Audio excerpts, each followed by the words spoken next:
এবার আমরা আসছি খেলার খবরে। বিশ্ব জিমন্যাস্টিকের খবরে এবার আমরা আসছি।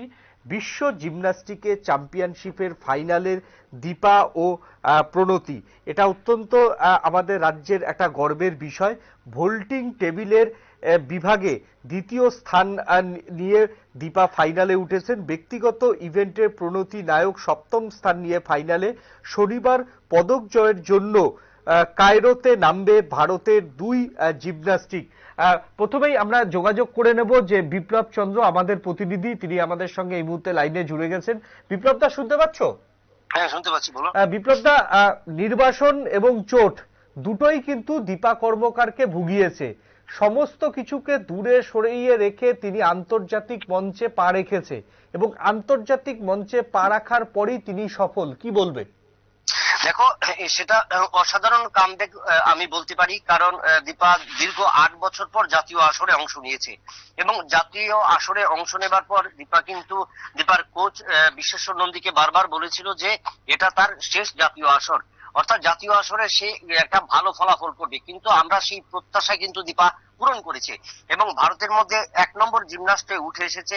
তার কারণই হলো, দীপা আগেই বলেছিল যে মিশরে যে কায়রোতে অনুষ্ঠিত হবে বিশ্ব জিমন্যাস্টিক্স প্রতিযোগিতা এবং সেখান থেকে প্যারিস অলিম্পিকে যাবার যে পরিকল্পনা, প্যারিস অলিম্পিকে যে ভারতীয় দল ঘোষণা, সেই ক্ষেত্রে করতে গেলে দীপাকে আগে এই দুটো জাতীয় আসর করতে হবে এবং আন্তর্জাতিক আসরে অংশগ্রহণ করতেই হবে। তো সেক্ষেত্রে দীপা কিন্তু নিজের সেই আত্মপ্রত্যয় এবং নিজের সঠিক সিদ্ধান্তকে একদম সঠিকভাবে কিন্তু এগিয়ে নিয়ে গেছে এবং সেখানে যে কায়রোতে যে অনুষ্ঠিত হচ্ছে, মিশরের কায়রোতে গতকাল থেকে শুরু হয়েছে, সেখানে কিন্তু দীপা কর্মকার সহ ভারতীয় 6 জিমন্যাস্ট, 3 জন মেয়ে এবং 3 জন ছেলে অংশগ্রহণ করে। গতকালকে প্রথম দিনে মেয়েদের ইভেন্ট শুরু হয় এবং সেখানে কিন্তু মেয়েদের ইভেন্টে ভারতীয় দলের 2 জন খেলোয়াড়, দীপা কর্মকার দ্বিতীয় স্থান দখল করে ফাইনালে পৌঁছেছে এবং অন্যদিকে সপ্তম স্থান দখল করেছে প্রণতি নায়েক। এই প্রণতি নায়েক এবং দীপা কর্মকার কিন্তু হাড্ডাহাড্ডি লড়াই। ভারতের ক্ষেত্রে ভারতের 1 নম্বর জিমন্যাস্ট এবং প্রণতি নায়েক 2 নম্বর, দীপা কর্মকার কখনো আবার দেখা যাচ্ছে উল্টো পাল্টো হচ্ছে, কখনো দীপা উঠে আসছে। এইরকম ভাবে কিন্তু আজ এই দুজনকে আমরা দেখলাম। সেখানেও কিন্তু কায়রোতে যে বিশ্ব জিমন্যাস্টিক প্রতিযোগিতা শুরু হয়েছে, সেখানে এই 26টি দল অংশ নিয়েছে, 26টি দেশের প্রতিযোগীরা। সেখানে কিন্তু দীপা কর্মকার এবং প্রণতি নায়েক একদম অসাধারণ পারফরমেন্স করে কিন্তু ফাইনালে পৌঁছেছে। আগামীকাল দুপুরে এই মেয়েদের এই বিভাগের ফাইনাল ম্যাচ অনুষ্ঠিত হবে। নীল, বিপ্লব দা, ফাইনালে মোট কতজন প্রতিযোগী মাঠে নামছে বা কোর্টে নামছে? আমরা জানি যে হার্ডেলস এবং জিমন্যাস্টিক্স এর ক্ষেত্রে প্রতিবারই কিন্তু 8টি করে থাকে, কারণ গ্রুপ করে থাকে, 4টি করে গ্রুপ হয়, প্রতি গ্রুপ থেকে 2 জন করে খেলোয়াড়রা সেখানে আসে এবং সেটা আমরা অ্যাথলেটিক্স এবং জিমন্যাস্টিক্স এর ক্ষেত্রে একই নিয়ম।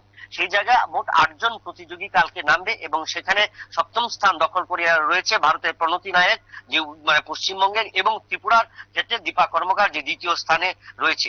অর্থাৎ কালকে এই দুজনের লড়াই হবে, তার পাশাপাশি বিভিন্ন দেশগুলো যারা অংশ নিয়েছে তাদের মধ্য থেকেও কিন্তু লড়াই হবে। অর্থাৎ দীপা কর্মকার এবং প্রণতি নায়েক একদিকে যেমন ভারতীয় দলের হয়ে চ্যালেঞ্জ জানাবে গোটা বিশ্বের কাছে, অর্থাৎ এই কায়রোতে যে অনুষ্ঠিত বিশ্ব চ্যাম্পিয়ন, এখান থেকে যারা প্রথম, দ্বিতীয় এবং তৃতীয় হবে তারা কিন্তু বাছাই করে যাবে ওই সেই দেশের ক্ষেত্রে প্যারিস অলিম্পিকের জন্য।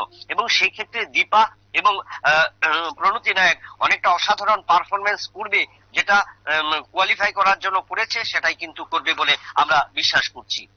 বিপ্লব দা, তোমাকে একটা শেষ প্রশ্ন করব যে কালকে তাহলে মিশরে 2 বাঙালির কি দাপট দেখবে গোটা বিশ্ব? নিশ্চয়ই দেখবে, কারণ তাকিয়ে রয়েছে, কারণ প্যারিস অলিম্পিকে যাবার আগে দীপা গত বছরে যে একটা আসর অনুষ্ঠিত হয়েছিল 2023-এ, সেখানে কিন্তু দীপা কর্মকার শেষবারের মতো একটা আন্তর্জাতিক আসরে অংশ নিয়েছিল।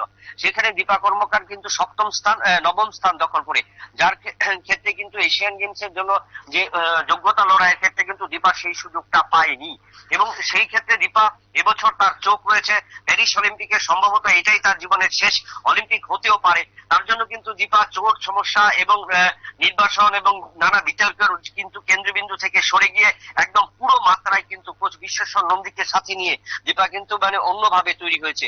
31 বছরের দীপা আজ 21 বছরের দীপা কি মনে হচ্ছে কারণ দীপা যেভাবে যাওয়ার আগে অনুশীলন করেছে, যেভাবে নতুন অ্যাপারাটাসে নিজেকে তৈরি করেছে এবং ভল্টিং টেবিলে তার আগের যে ইভেন্ট ছিল পদনাভা, সেই পদনাভাকে সে চেঞ্জ করেছে, অর্থাৎ আর্টিস্টিক ভল্টিং টেবিলে যেটা, সেটাতে কিন্তু দীপা অংশ নিয়েছে এবং শেখার ক্ষেত্রে দীপা আশাবাদী।